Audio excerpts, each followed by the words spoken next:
Hi there. So I'm going to be talking about the rotator cuff muscles, and we're gonna learn together of the origin and insertion.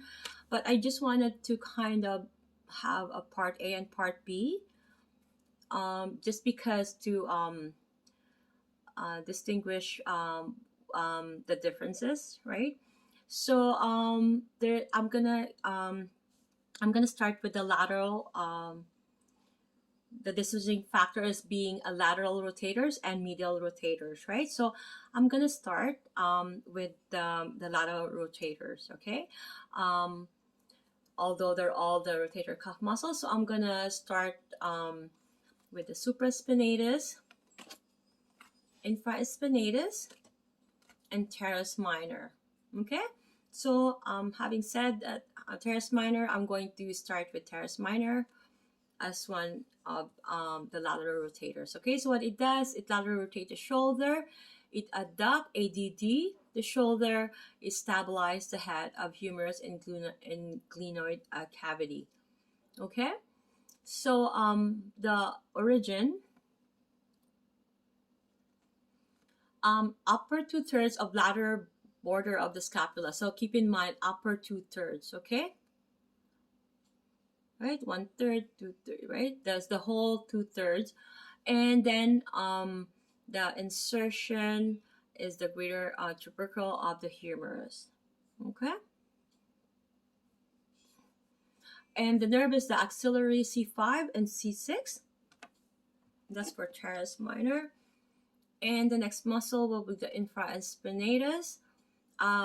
Basically, if you were to feel your shoulder blades at the back, um, and if you feel the spine of the scapula, that's the whole muscle there is your infraspinatus. That is a problem muscle.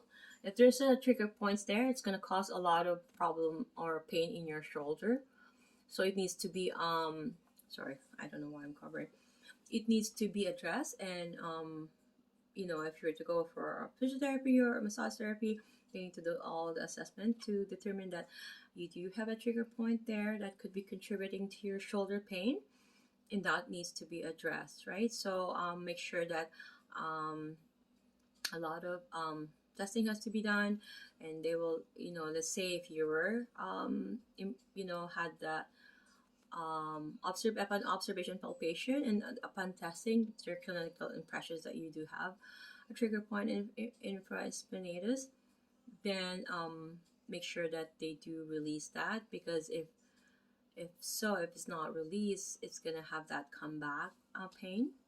Okay, so keep that in mind and remember that about infraspinatus.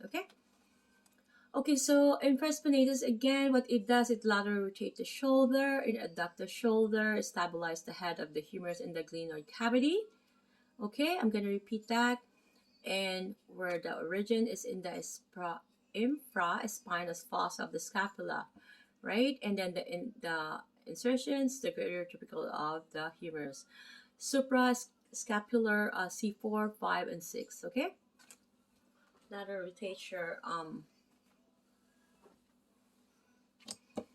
and then the next one will be